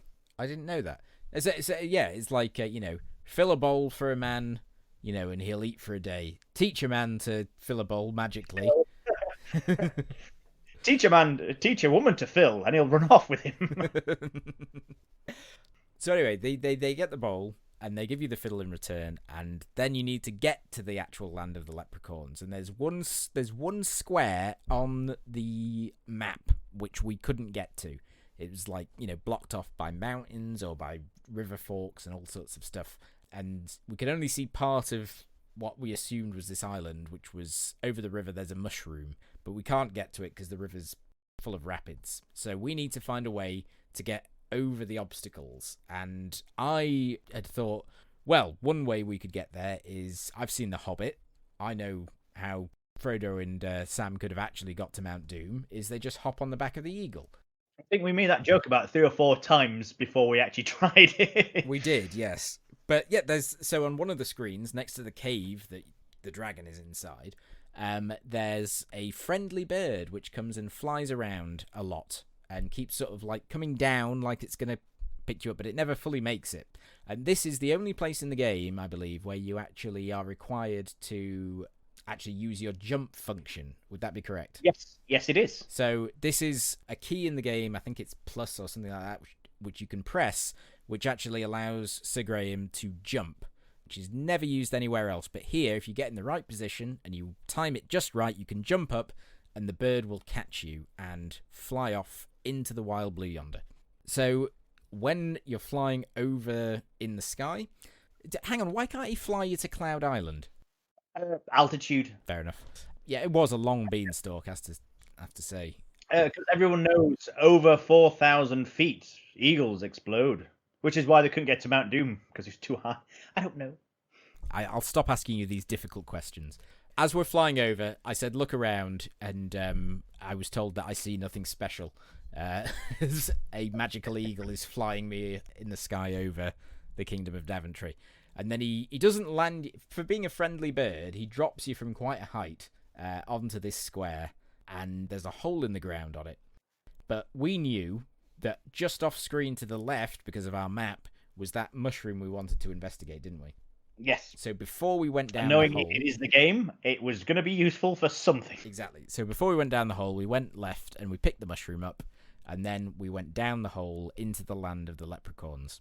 I want to point out that it was very much a hole. There was no rope. It was just a great big hole that we fell down. Very evident we weren't getting back up again. No, there was no way out of this hole. The only way through was forwards, really. So that's where we went. Yeah, we went forwards. And before we met the leprechauns, we came across a giant rat, which was rather threatening. But of course, we had our cheese, so we just fed the cheese to the rat, and he was quite happy This is with it. another aspect where you could have either, if we still had our dagger, we could have yeeted it at the rat, or we could have used our magic ring to get past invisibly. Yep. Yes. Also, what we did forget, we forgot to mention that one of the screens we found a fairy godmother that we referenced her earlier. We did. The fairy godmother put a spell on us. She gave us a one-shot protective spell. Okay, against anything. Against anything. As I say, it was a solve all immediate problems if you got attacked by the little treasure thief, the dwarf. I think it would also work against the wolf and the ogre. Well, I think if you went on those screens, they just didn't turn up. Right, okay. So, yeah, we used it against the sorcerer, didn't we? That's what we did. Yes, because it's a magically inclined subwoofer. I think it was supposed to be a bit of a... Did you just speak French? No. No, because we have a bit of a tete-a-tete with the sorcerer. The fairy godmother's magic was far too powerful for it. So that's how you defeat. It was just purely for something more interesting than it just not appearing. Well, the But yes, sorcerer if you didn't. Sorry, go on. no, I was going to say you could have used it against The rat. the giant as well. Oh, and the giant. Okay, yeah. Because the sorcerer didn't really have any other function other than to be defeated when we played it. It's like we just walked on and he tried to put a spell I on don't us think and we did encounter it disappeared. much. I think it just up and killed us or something like that. Yeah. But anyway, so we used the cheese on the rat, which I think is a more pacifist thing than eating the dagger at it. Surely we got more points for that. I want to say if we were under the charm of the fairy godmother, it would have helped us on that as well. Okay. So once the rat's had his cheese and left us alone, we can make it through the door. Now, was there a key to this door? Could we just open it? Nope. Nope, no key. So we open the door, we go in, and we're in the land of the leprechauns. And there's 2 leprechauns having a bit of a hoolie, or whatever you call it, in this room, doing cartwheels and a bit of a dance. And they immediately stop when you walk in and turn towards you. Now, if you don't have the clover, I assume they attack you. Yes, they do. They essentially kill you. Yeah. However, protected by the power of the clover, they just sort of stand there. And I don't know what was in the next room. I assume there might have been more leprechauns. I don't think there are. It was just the I want king. to say goblin shaman. No, the leprechaun Throne emperor. room. Yeah. But either way, in the room that we were, we thought we'd play them a tune on the fiddle because, you know, they're leprechauns. They're like yes, again, with everything, it's us trying everything, and also because we thought it'd be funny too, because it's very much the archetype of fiddle. Irish, yeah. I'm Yes. a quarter Irish, so I can say that. But the fiddle sends them into a mad. What's the word I'm looking for? Dancing frenzy. Yeah, a mad frenzy of dancing, and they dance right off the screen and out of the kingdom of the leprechauns, and They leave the very literally footloose it out of there. They do. It is actually a little bit like the leprechaun Footloose. It's like they've been buttoned down. You know, the king's been like, oh, you know, dancing's not for leprechauns. That's what the fairies do. Then the fiddle comes in. You know, us Kevin Bacon comes to town, and we play our fiddle and do it. Exactly, and they all dance off and leave the king on his own. And the king literally sits there and he's like, well, I'm still king, but there's no one here really. Probably best go. So he just gets up and leaves. I think he says, lead by example or something, or he's not sure. Yeah, if he didn't play the fiddle, he'd have just been sat there. So how do you get the shield off do him? Everything else, but if he leaves his scepter, and gaining the scepter gets you more points. Ah, right. Okay. So, yeah, we picked up points there then because the king left and we just walked up and claimed his scepter and his shield. In fact, we essentially at this point were king of the leprechauns. We could have just stayed there. But lent against his, shall we say, mundane throne in comparison to our own king. But lent against his throne is our final treasure, which is the shield. It is, yes. Which, for some reason, the leprechaun emperor not only left the scepter, but also just left a priceless artifact behind. I think he was just, shell-shocked by the rapid departure of his entire race. It might very well have been because we played a very good fiddle. It's like that woman who does... plays video game songs on a fiddle. You've lost me. Never mind.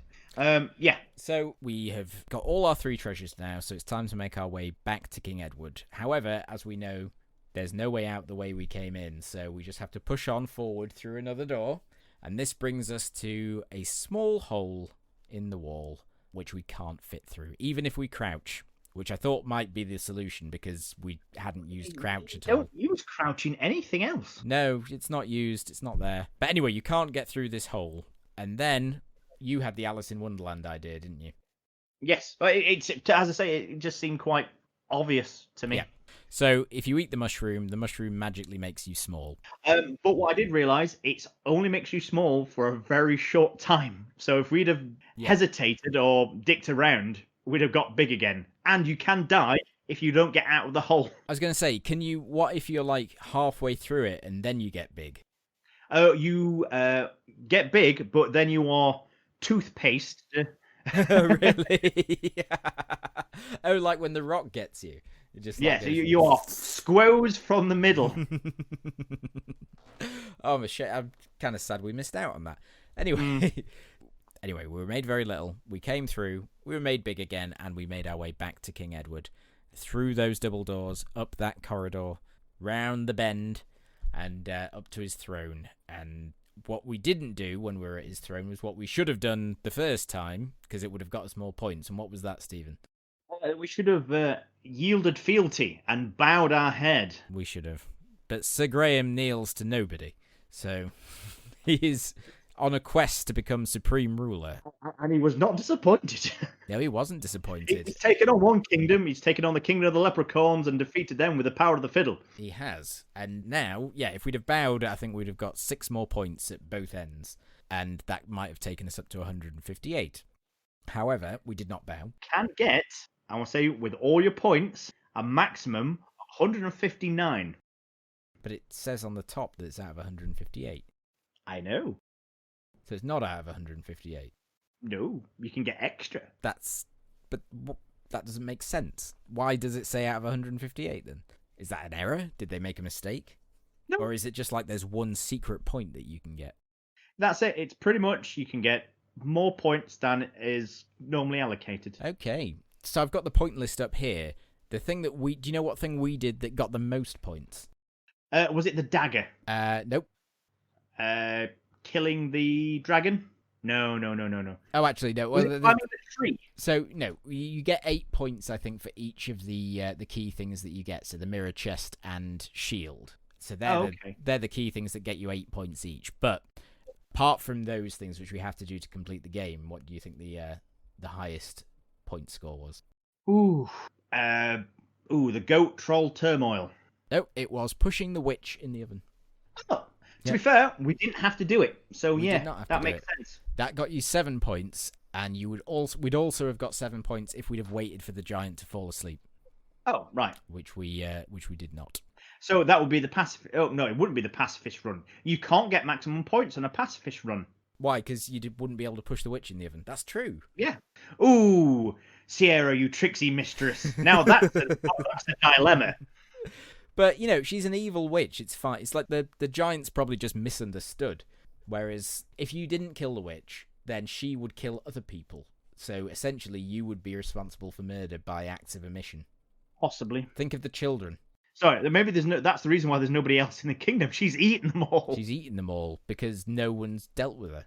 If there was a train on a track about to run over 10 people and you could push a fat man in front of it to derail it and kill him, would you do it?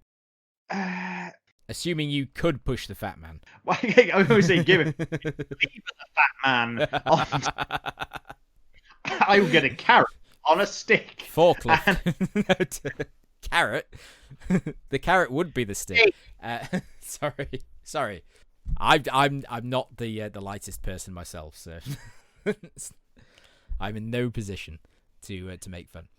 Anyway, after you have bowed to King Edward for last time you talked to him, and he knows you've got the treasures, you don't have to give them all to him separately, and he simply stands up, stands aside, thanks you for your fealty and for completing the quest, and then he snaps in half. Does he not? Does he determine that the kingdom is yours? Oh yes. He says, you have the throne. Essentially, number 1, you have the throne, and then he dies. As he's telling you you're the king, he goes, "Oh," in pain, and then literally he snaps like a twig. It's really, really bizarre. He collapses like a deck chair, doesn't he? Yeah, He does. Especially when you're playing in fast mode, it's extra funny. It's like a mousetrap going off or something. It's rather comical. Yeah, and yes. I assume it's supposed to be like very serious and moving, but it's not at all. We just both burst out laughing at our dear king's demise. And then Sir Graham, now King Graham, takes his crown, dons it, sits down on his throne, and that's it. The ruler of 2 kingdoms, but one is unknown. And you'd think the game would end, but it doesn't. You just sit there. There's no ruminating on the quest past. Exactly. But you can't do anything, you can't type anything into your text parser, but the game hasn't ended. You're just sitting on the throne until you just have to leave. The ruler of your own kingdom. And nobody Which, else. if you've gone through the murder happy spree, there's about 3 people. Yeah, a woodcutter, his wife, and an ogre somewhere. Can you kill the ogre? I don't know if you can kill the ogre. Oh, and an elf. And a happy elf. A happy elf.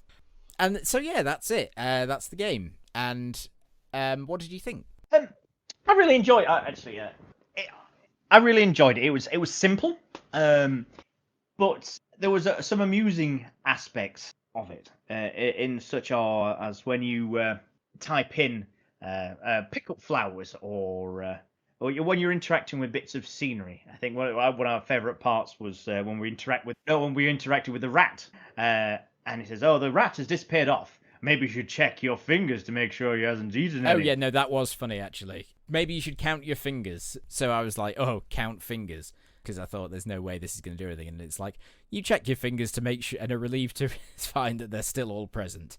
So that's, yeah, I suppose in more modern or LucasArts style adventure games, that's the sort of stuff you wouldn't get.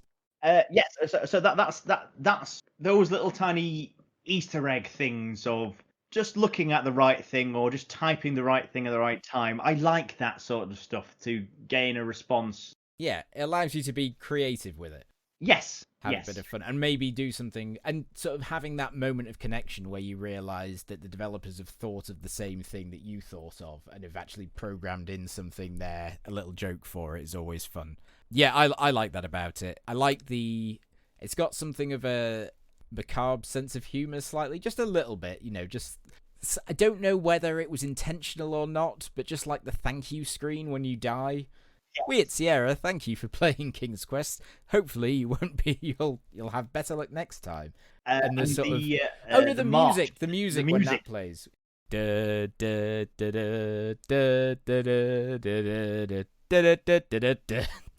It's like this little comedy flourish at the end. Just brings some humour to it. So yeah, I did think it had humour. I thought I liked. Maybe it's just because I've not played a game or an adventure game in so long that I've never played before, if you see what I mean. Yes. So maybe it's just the joy of going through something and discovering it along the way, and especially in playing with somebody else as well, who, you can have a laugh with it about. Yeah, I did enjoy playing it. I think objectively, I can see it's not the best adventure game ever made. It has its issues. But it was an enjoyable experience to play, and it didn't outstay its welcome as well. It was... Yes, it was relatively short. Unlike this podcast. Skip to the end. Exactly. We'll figure out how to keep things down in future episodes. Thank you if you're still with us. But I thought the length of it was good, and I thought the puzzles were, on the whole, workoutable if you have knowledge of fairy tales. That's it. I think that was the thing that we figured out earlier on. I was like, oh, they're all fairy tales. Yeah. So, and if you come from it from that angle, then actually, the moon logic isn't quite so moon logic. Although the Rumpelstiltskin puzzle was stupid. As I say, I looked out on that to a certain degree. We did look out on it. We looked out on it. That was stupid, and the beanstalk bit was just. Yeah, I would say that's a bit. I see. If I was playing this, I didn't control it.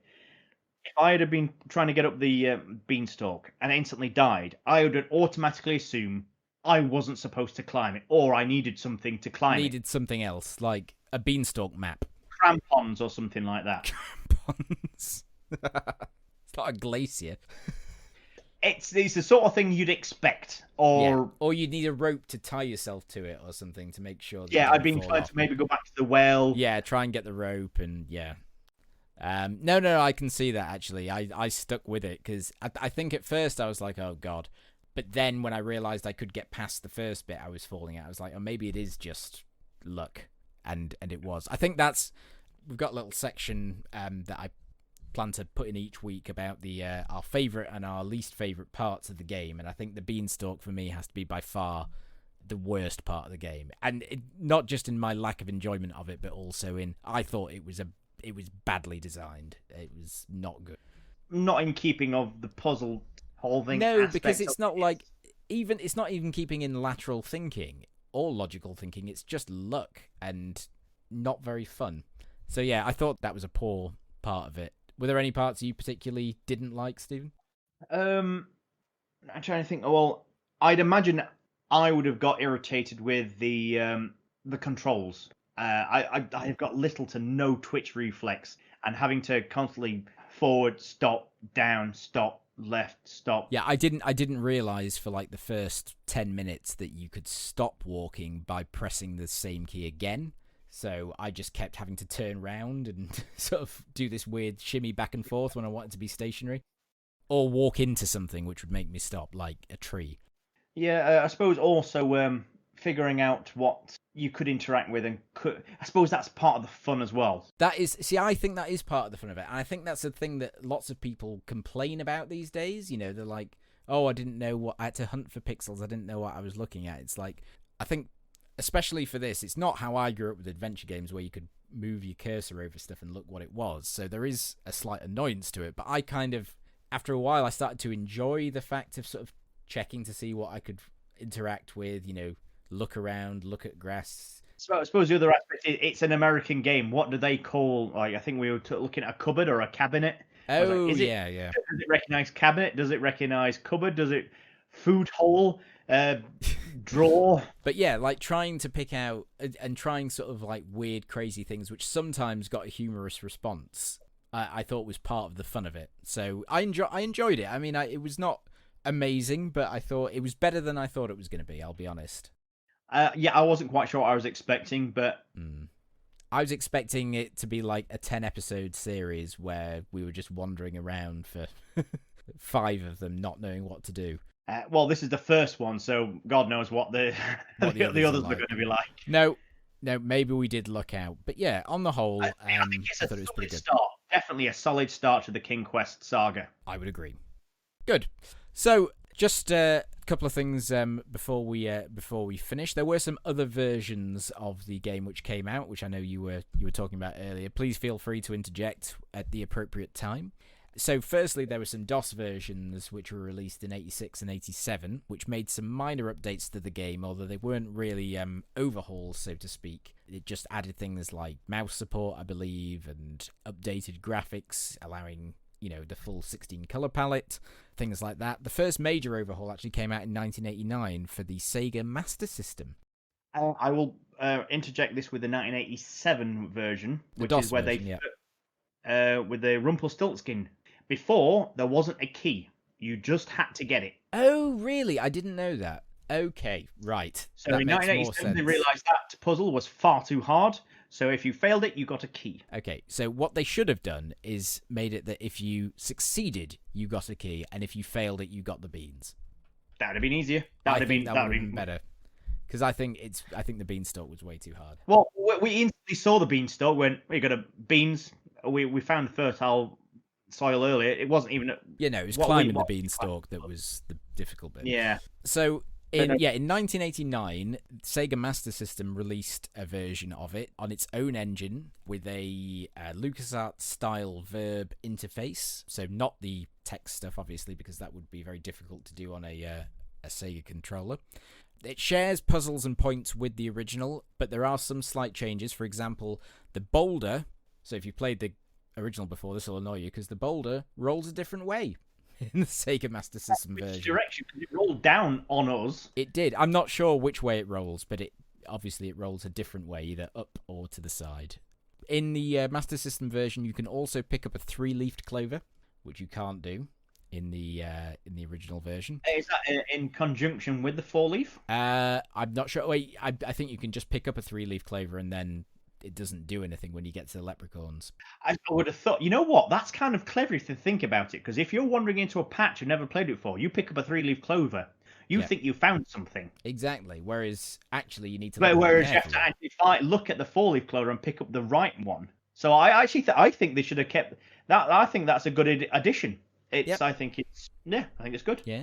So you can die more, apparently. I haven't got the details of exactly how, but there are more opportunities for death. Treasures can be collected in any order, whereas I believe in the other remake we're about to discuss, there is a certain order you have to collect them in. So it's the same as the original in that regard.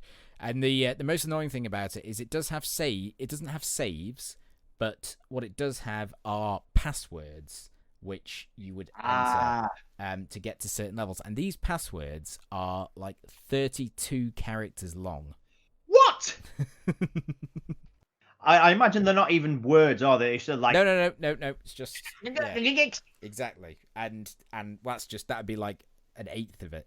And yeah, so you had to write down these and enter these enormous passwords every time you died to reload. Bloody. Oh man. Which I think was probably a deal breaker for many people. Man, and enter them using a controller. Really? What? Well, yeah, no. it's on the Master System. It's not. There's no keyboard. Oh my! That's scrolling up and down. Oh my god. So yeah, thank heaven for small mercies. In 1990 came the first official, well, the only official remake actually of the game by Sierra, using their new SCI engine, which was their updated engine from the AGI engine, and this is what a lot of their later 80s, early 90s games were made with. Is it sort of the same era as the Chaos engine? Is that a joke? Yeah. Okay. Is that something to do with Sonic the Hedgehog? No, there was a game called Chaos Engine. Okay. Oh, right, okay. Oh, I'm thinking of Chaos Emeralds. That's it. Okay, so the 1990 remake, it had completely revamped graphics, so it wasn't just like they'd gone in and put some more colours in it. It was redrawn completely, and not like a one-to-one redraw either. It's like the scale had changed, some screens looked totally different. It was redone completely. It still had 16 colours, so it wasn't, VGA yet. It was still EGA graphics, but it had twice the resolution of the original game, much more detailed. It had music card support, so it wasn't just your PC speaker. You could, have your Sound Blaster and MIDI cards play more detailed music. There were more conversations. You could speak to more people in the game world. So I do believe this is the one where they have guards. Yes, there are. There are guards outside the castle. Yeah, the intro sequence is you wandering onto the land and the guards saying, "Open the gates!" Yeah, and you have to... There's Make way for the king! The knight! You've got... I suppose you've got a little bit more narrative. Yeah, there was definitely more narrative to it. It was more detailed in conversations you could have with other characters. It was more linear. You had to do the quests in a certain order.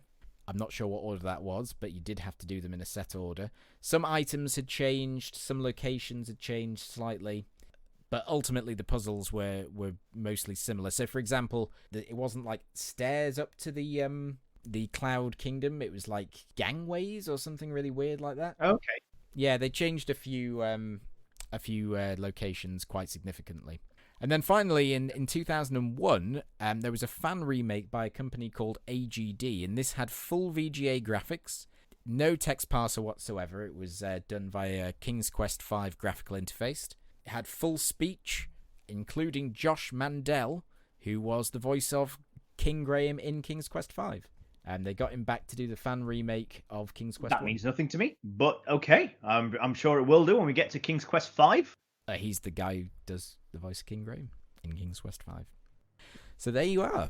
So I think that's about it. We'll draw it at a close there because we're over 2 hours already. As a final rating, what should we say out of 10? Oh, I don't really like to put a number on it. Should we not put a number on it? Can we make noises like... Okay, we'll start with that. We'll consider a rating system, but for now we'll do pig squeals from what that sounded like. No, but like... Yeah, is that your noise? Yeah. Okay. My noise would be, There we are. There we go. That's our opinion on King's Quest 1, Quest for the Crown. Thank you very much for listening. Thank you very, very much if you have remained with us for this entire time. This is our very first podcast, so we do apologise if it was a little bit meandering and ropey at times. But we appreciate you listening. Please subscribe to us and give us a 5-star rating on iTunes if you are able. Follow us on Twitter at @AdventurersPod. And you can also find us on YouTube at The Graphic Adventurers. So thank you very much for listening, and we will see you next time. It's bye from me. It's goodbye from me. Good night. Goodbye.